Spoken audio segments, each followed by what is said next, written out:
माझ्या पोटात एवढं दुखत आहे त्याची चिंता बिलकुल नाही. कामाची चिंता पडली आहे माणसाला. हे काम नाही करत, हे काम नाही करत, भांडे नाही घासत, कपडे नाही धुत.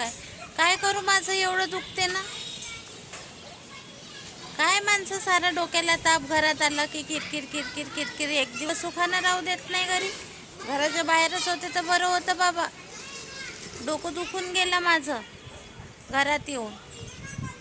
जा तिकडेच बाहेर राहा.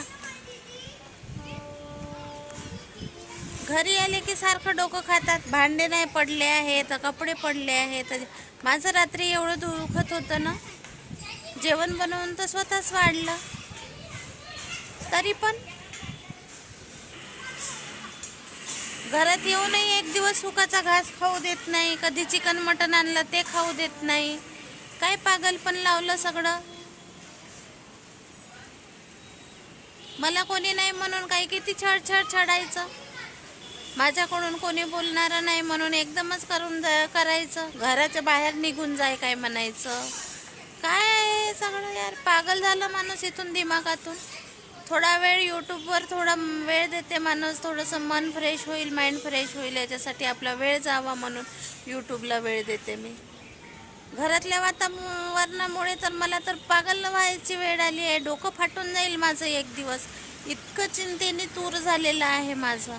सकाळी एक दिवस बीपीची गोळी नाही घेतली तर असं सुद्धा म्हणत नाही की घे एखादी दिवस बीपीची गोळी म्हणून. बस इथे थोडा वेळ दम खा. इथं कामं बरोबर सांगतात, तुम्हाला निघून जा म्हणायचं बरोबर सुचते. मग निघून जाण्याच्या मागे भांडे पडले आहे, कपडे पडले आहेत, झाडू मारायचं आहे, हे काहून सांगायचं. मग निघूनच जाते ना. मी काही घेऊन आली का माहेरातून सगळे कामं. वा रे वा. माणूस जेवढं करते माणूस स्व इच्छेने तेवढं पुरेसं नाही आहे. यांच्या घरातलं सगळं करून द्या आणि संध्याकाळ झाली की यांनी जा निघून म्हणा. कुठे जायचं निघून. डोकं फाटून गेलं. डोकं फाटायची वेळ आली माझी. पागल कुठचे.